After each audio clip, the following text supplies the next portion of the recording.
I've heard you do a lot of meditation, especially high atop Mount Shasta. Yeah. Is there any, I mean, most of us don't have the opportunity to live on top of a mountain, but I'd like you to address yourself to the idea of meditation, why it might be beneficial, whether we're on a mountaintop or not, and maybe what's the difference.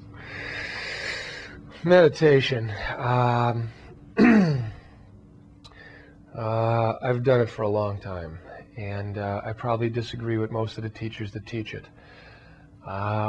They have too many rules as to how you have to act when you meditate. Basically, when you meditate, you just become still and allow yourself to be more of who you are. For those of you who don't know what meditation is, and you've heard all of the stories on what it's supposed to do or how it's supposed to act or whatever the 9 yard is, the best thing, the best way to learn how to meditate is sit down, close your eyes, be comfortable, and try to go to sleep. Don't get too comfortable, because if you lay back, your body's used to being laid down, therefore it goes to sleep. If you're sitting upright in a chair, you'll notice that before you go to sleep, you'll like catch yourself. Now, this is for you to understand. Every night you go to sleep, so you got practice at this. Also, sometimes when you go to sleep at night, have you ever noticed that you like, right before you doze off, you get pictures and insights, but you doze off too quick to hold all these insights? Well, all those insights is what everybody's trying to get to when they meditate. So what's the best way of meditating? Sit upright in a chair, try to fall asleep. Now, right before you go to fall asleep, the body will try to jerk you back, so it won't let you slide into slumber. But it's liable to help you catch that state where you see all those pictures, get all that good feeling, and then once you touch it once, you'll learn how to bring that back again and again and again. And when you learn how to bring that state back, that's when you touch all that there is. That's when you touch the entire creation. That's kind of meditation. Whether you're on the top of a mountain or sitting on the water, all you got to do is tune into yourself, ask God for a hand. God will never let you down. I've heard there's different kinds, like you could contemplate the spiritual truth, or you might just sit Tons of different forms.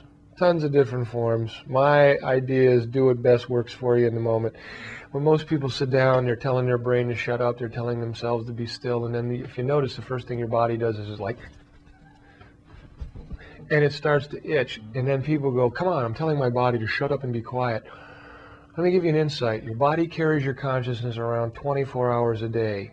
You're going to tell your body you're going to meditate, and you're going to tell it to shut up, stay still, and stay behind while the consciousness goes see God. Well, your body's a little upset with that because it's been carrying you around all day long. Your body wants to go. So why don't you scratch yourself instead of trying to tell yourself to shut up, be still, and do all these other things? Why don't you just develop your own type of meditation?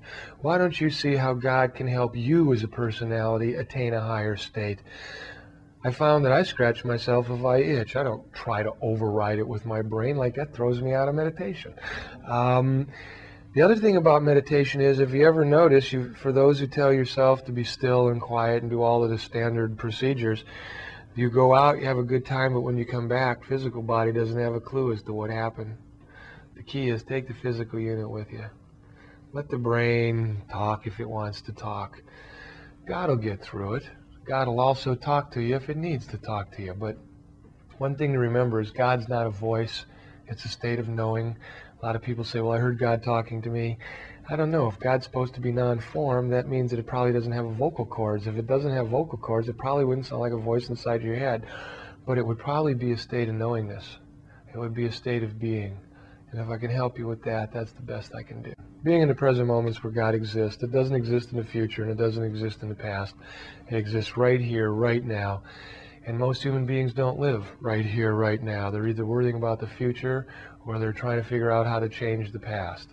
You know, like, gee, what I should have said was this. The past is done. It's a done deal. Of course, 3 minutes later, you're smarter than you were 3 minutes before that, and of course you're going to come up with a smarter answer. Let the past go, let the future go, get into the present moment, because in the present moment, the future and the past all coexist. It's one of the things that I teach. It's really how to get, more in tune with what you are and what you're doing.